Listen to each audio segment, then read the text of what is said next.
Greetings from Derry.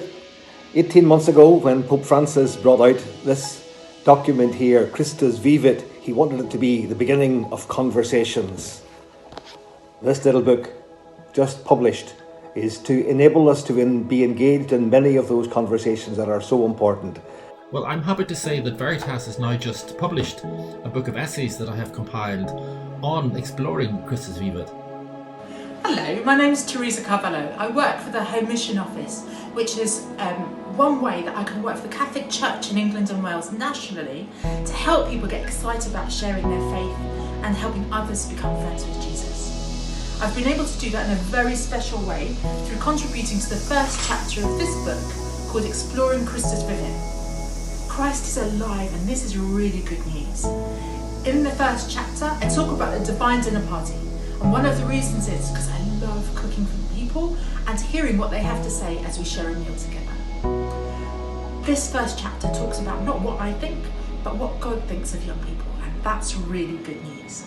Chapter 2, Jesus Ever Young, the deep connection between Jesus, young people and the church. I wrote a chapter about chapter 3 of Christus Vivit, which is titled You Are the Now of God. In this chapter, Pope Francis deals with the complexity of life for young people and how different it is for young people around the world, and so really just explores the different contexts that young people live in. I drew on my experience as a social worker to explore some of the realities that I have seen. From chapter 4, the great message for young people, that God loves you.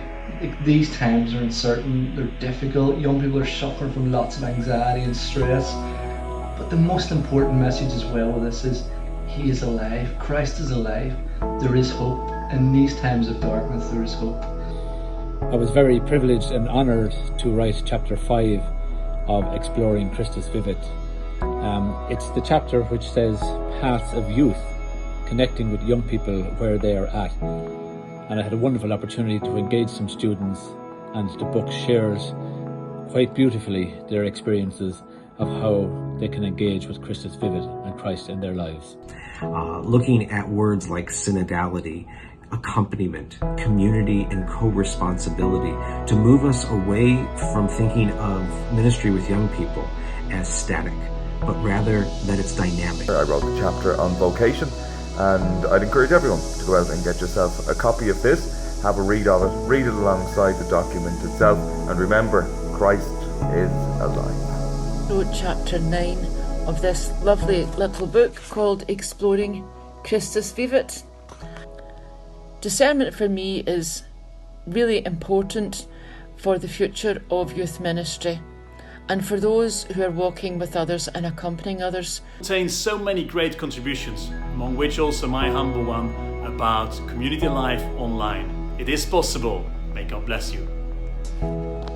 This little book, just published, is to enable us to be engaged in many of those conversations that are so important. The Synod began long before the Synod. The Synod process continues long after the Synod. I hope you can read this book and get involved in the conversations that Pope Francis really wants us to have if young people are going to be able to renew the Church for us. God bless the journey. Thank you.